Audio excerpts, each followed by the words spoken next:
ಸೇವಂತಿ ನಿಂತ್ಕೋ. ನಿನ್ಗೆ ಯಾರು ಇಲ್ವಾ? ಡಿವೋರ್ಸ್ ಆಗಿ ನನ್ನ ಮನೆಯಿಂದ ಆಚೆ ಹೋದ್ಮೇಲೆ ನನಗೆ ಯಾರಿರ್ತಾರೆ? ಅದೆಲ್ಲ ತುಂಬಾ ದೂರದ ಮಾತು.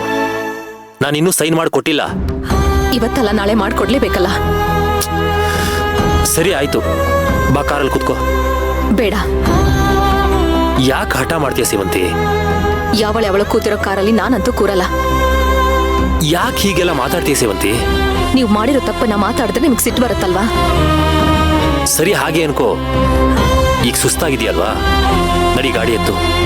ಒಂದ್ಸಲ ಹೇಳಿದ್ರೆ ಅರ್ಥ ಆಗಲ್ವಾ ನಿಮ್ಗೆ? ಪ್ಲೀಸ್ ಸೇವಂತಿ, ಆರೋಗ್ಯ ಸರಿ ಇಲ್ದಿರೋ ಟೈಮಲ್ಲಿ ದಯವಿಟ್ಟು ಈ ತರ ಮೊಂಡತನ ಮಾಡಬೇಡ. ನೀನ್ ಬಿದ್ದಿದ್ದನ್ನ ಯಾರು ನೋಡಿದ್ರು ಸರಿ ಹೋಯ್ತು. ಒಂದ್ ವೇಳೆ ಜನಗಳು ಯಾರು ನೋಡದೇ ಇದ್ದಿದ್ರೆ ನಿನ್ ಜೀವಕ್ಕೆ ತೊಂದರೆ ಆಗಿರೋದು. ನನಗೇನಾದ್ರೂ ನಿಮ್ಗೇನಂತೆ? ಇನ್ನೂ ಒಳ್ಳೇದಾಯ್ತಲ್ವಾ? ನಿಮ್ ಲೈನ್ ಕ್ಲಿಯರ್ ಆಯ್ತು.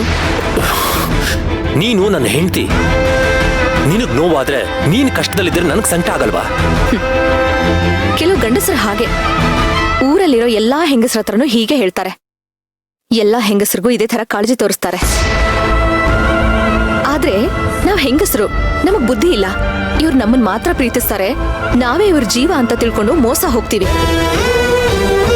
ಆದ್ರೆ ಇವ್ರು ಮಾತ್ರ ಹೋದ್ ಕಡೆಗೆಲ್ಲ ಒಂದೊಂದು ಬ್ರಾಂಚ್ ಆಫೀಸ್ ಓಪನ್ ಮಾಡ್ಕೊಂಡಿರ್ತಾರೆ.